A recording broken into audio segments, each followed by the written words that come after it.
మేము మైబాద్ జిల్లా నుంచి ఈరోజు నోము చేసుకుంటున్నాము. మా అత్తగారు నాకు ఫస్ట్ పెళ్లి నోము ఇచ్చారు. మా కుటుంబం అంతా ఎల్లప్పుడూ సంతోషంగా ఉండాలని చెప్పి, మాతో పాటు ప్రజలంతా సంతోషంగా ఉండాలని చెప్పి ఈ నోము చేస్తాము.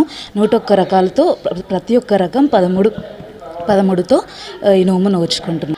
మా కోడలికి ఇవాళ సంక్రాంతి కొత్త పెళ్లి నోములు పట్టియడం జరిగింది. మేము 101 వెరైటీస్ తోటి సంక్రాంతి నోములు పట్టించాము.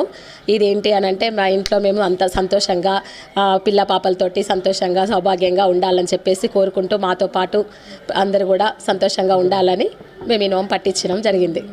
మన ఆచారాల్లో ప్రతి పండుగకు ఒక ప్రాముఖ్యత ఉన్నది. ఇది కూడా ఏంటంటే, కొత్త కోడలు కానీ అదేవిధంగా ప్రతి మహిళ తన సౌభాగ్యం కోసం, కుటుంబ శ్రేయస్సుకు, పిల్లల శ్రేయస్సు కోసం ఈ నోములు పట్టిస్తారు. అదేవిధంగా మొదటగా కొత్త కోడలికి పాన్పు నోము అని చెప్పి ఆ పాన్పు నోము వేపించి చేస్తారు. దీనివల్ల తన వంశాభివృద్ధి పెరగాలనేది కుటుంబం శ్రేయస్సు కోసం చేస్తారు.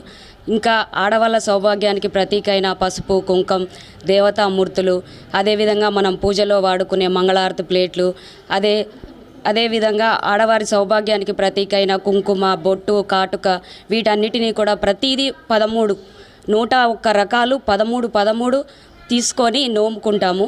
ఈ నోముని మరలా మన చుట్టుపక్కల ప్రతి మహిళను పిలిచి నోము పంచుకుంటాము.